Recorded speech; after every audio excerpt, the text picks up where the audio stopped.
मैं काशिफ पहल करता हूं पहल भारत पर। अब हम बात करने वाले हैं दिलजीत दोसांझ और कंगना रनौट के बीच के ट्विटर वॉर की, जो आजकल के डिजिटल वर्ल्ड की खास वॉर हो गई है। कभी नेता नेता से लड़ते हैं, कभी नेता अभिनेता से, कभी अभिनेता अभिनेता से, कभी अभिनेता अभिनेत्री से, कभी खिलाड़ी अभिनेता से। खैर जो भी हो वो चल रहा है। और मैं आपको बताऊं कि इस बीच जो किसान प्रोटेस्ट है उस पर दिलजीत दोसांझ और कंगना रनौट के जो अलग अलग ओपिनियन थे, अब वो अलग अलग टर्म बन गए हैं। जैसे पालतू, जैसे तेरे तो बहुत सारे मालिक रहे होंगे, इस तरह के बहुत सारे ऐसे टर्म। लेकिन हमें समझना यह है कि कंगना रनौट के जितने भी क्लेम्स आए वो सब फॉल्स आए। जैसे मैं आपको एक एग्जांपल देना चाहूंगा, जो बिल्किस बानो, जो सो कॉल्ड बिल्किस दादी हैं, जो जिनको सीए प्रोटेस्ट का आप कह सकते हैं कि एक तरह का उनको फेस माना गया था, उनको एक तरह का फेस वैल्यू दिया गया था, और ये कहा जा रहा था कि वो एक सिंबल है, और उनको टाइम मैगजीन ने पावरफुल महिलाओं में जोड़ा था दुनिया भर में। तो उनके बारे में जब वहां मोहिंदर कौर, जो बहुत दिनों से किसान यूनियन और किसान आंदोलनों का कई सारे राज्यों में हिस्सा रही हैं, जिन्होंने अपनी पूरी जिंदगी खेती करते हुए और खेती से जुड़े मुद्दों पर सवाल उठाते हुए और उनके सोल्यूशन और हल के लिए काम किया है, उनके बारे में, या बिल्किस, और उन्होंने लिखा है कि ये कौन, ये कंगना रनौत अपने ट्वीट पर लिखती है कि ये कौन मोहिंदर कौर है, मैं तो जानती भी नहीं हूं इनको। अरे आप तो फिर प्रधानमंत्री और मुख्यमंत्रियों को जानती हैं, उद्धव तू कहां है, उद्धव तू कहां है ना? तो आप कैसे उनको जानिएगा? वो तो किसान नेता है, बेचारी नेता भी नहीं है, किसान कार्यकर्ता है, किसान रही हैं वो, उनको आप कैसे जानिएगा? चलिए अब दूसरे टॉपिक पर आते हैं। वो आप उनको जान भी नहीं सकती, उसके लिए जो जानने की जो कला होनी चाहिए, जो जमीन पर जो मेहनत होना चाहिए, जो किसान के प्रति संवेदना होनी चाहिए, जो जमीन से और मिट्टी से मोहब्बत होनी चाहिए, जिसमें नफरत नहीं होनी चाहिए किसी के लिए, कंगना जी, इसमें सिर्फ मोहब्बत होनी चाहिए, वो उसकी कमी है, उसका वो आप में नहीं है। खैर वो मुद्दा नहीं है, यहाँ मुद्दा है ट्वीट्स का। उसके बाद दिलजीत ने लिखा इसके जवाब में कि जब उसने लिखा कि ओ करण जौहर के पालतू, ये एक बात मुझे समझ में नहीं आती है कि ठीक है सब बात अपनी जगह है, ये सारे मुद्दे उठाकर ये करण जौहर पर क्यों आ जाते हैं, वो एक अलग मसला है, ये आपको समझना होगा। मैं आपको यहां पर सिर्फ इतना बताना चाहूंगा दोस्तों कि दिलजीत दोसांझ तो उन्होंने लिखा कि अरे अगर तलवे चाटने से मिलते हैं तो तुम्हारे तो बहुत सारे मालिक रहे होंगे।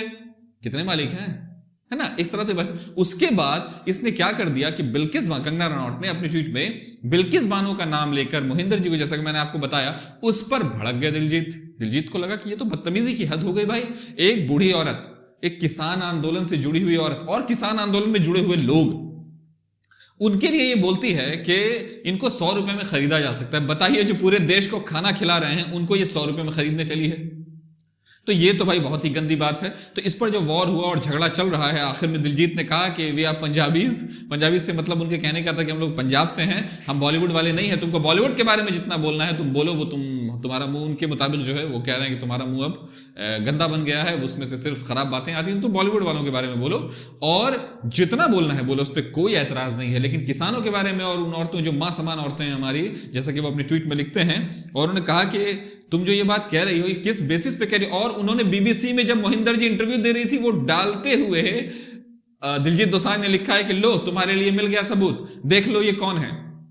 वो तुम्हारी तरह वहां बैठी हुई नहीं है, मतलब ये कहने का था उनके। अब हम आते हैं बॉलीवुड पर। आखिर दिलजीत दोसांझ और कंगना रनौत और अब प्रियंका चोपड़ा ने भी चूंकि ट्वीट कर दिया है किसानों के फेवर में। उसके अलावा भी बहुत सारे लोग हैं, जिसमें स्पोर्ट्स से आप जानते हैं विजेंद्र सिंह को, जिसमें मतलब फिल्म इंडस्ट्री आप कह सकते हैं, एकदम बॉलीवुड तो नहीं लेकिन पंजाबी फिल्म इंडस्ट्री से गुरु रंधावा हैं, फिर एमी विक हैं। ये बहुत सारे लोग जो हैं वो अलग अलग फील्ड से आ रहे हैं, वहां के कवि आ रहे हैं। लेकिन वो जो मेन स्ट्रीम सिनेमा के जो खान्स हैं, जो कपूर्स हैं, जो बच्चन हैं, जो कुमार हैं, ये लोग कहां हैं? सवाल ये उठता है कि आप अपना व्यू तो कम से कम दीजिए। धर्म जी की मजबूरी तो हम समझ सकते हैं, और सनी देओल का तो बड़ा अच्छा है, हम किसान के साथ भी हैं, सरकार के साथ भी हैं, वो तो अपना है, अब उसको कैसे देखते हैं वो आपकी मर्जी है। लेकिन धर्म जी ने बेचारे वो हेमा जी और बेटे की वजह से थोड़ा सा मजबूर हो गए, किसानों के फेवर में डाला, उठा लिया, डिलीट कर दिया अपने ट्वीट को। वो मजबूरी हम समझ सकते हैं। लेकिन धर्म जी की अपनी जिंदगी रही है बहुत तारीफ के काबिल, वो खुद किसान और किसानी से जुड़े रहे हैं, तो उनका भी, लेकिन उन्होंने कम से कम किया था। लेकिन उनको, मेरे ख्याल से, जो मेरा अपना ख्याल है कि उनको अपने ट्वीट को डिलीट नहीं करना चाहिए था। वो एक बहुत बड़ा सिंबॉलिक और एक तरह से रिप्रेजेंट कर रहा था। खान्स कहां हैं समझ में नहीं आता, जिनके कहने का इतना असर होता है। कपूर्स कहां हैं इस वक्त, कुछ तो बोले। बच्चन्स कहां हैं इस वक्त? सिर्फ कॉलर ट्यून पे बोलने से काम नहीं चलेगा ना, आपको किसानों के लिए भी बोलना पड़ेगा, आपको उनके लिए भी आगे आना पड़ेगा। तो दोस्तों, मेरी कोई शिकायत नहीं है, मैं ये नहीं कह रहा हूं कि आप बॉलीवुड वाले हैं तो आप जरूर बोलें। मैंने ये कहा कि जब आप बहुत बोलते हैं, आप लोग मीडिया में बहुत रहते हैं, एड्स करते हैं, तो आपकी ये एक नागरिक के नाते, एक सेंसिटिव सिटीजन के नाते एक ऐसे शहरी के नाते जो टैक्स पेयर है, आपकी वजह से देश का नाम है पूरी दुनिया में, आप लोग वो हैं जिनकी वजह से कई बार पहचाना जाता है कि अच्छा अमिताभ बच्चन के जहां फिल्में आती हैं बॉलीवुड, यानी शाहरुख खान, यानी आमिर खान, यानी कि अक्षय कुमार।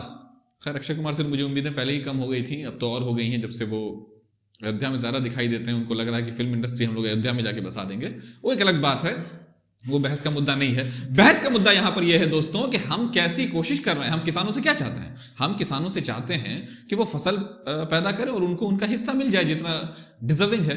लेकिन ये बात आ गई है किसान आंदोलन पर, और इसमें बॉलीवुड वाले बड़े लोगों से मेरी अपील है कि आप चूंकि बड़े हैं, इसलिए नहीं कह रहा मैं कि आपसे मेरे कोई पर्सनली है, चूंकि आप लोगों की अपील ज्यादा, आपका रीच ज्यादा है, तो गुजारिश है मेरी अपने व्यूज जरूर रखें कम से कम। पहल भारत के साथ बने रहें, हम भी इसी तरह आपके साथ बने रहेंगे। हम आंदोलन को, क्रांतियों को, सिचुएशंस को, हालात को लाते रहेंगे और हम पेश करते रहेंगे। तैयार रहिए। Likes, subscribe, comment and share. और अगर आप कोई खास वीडियो चाहते हैं तो उसको जरूर कमेंट बॉक्स में डालें।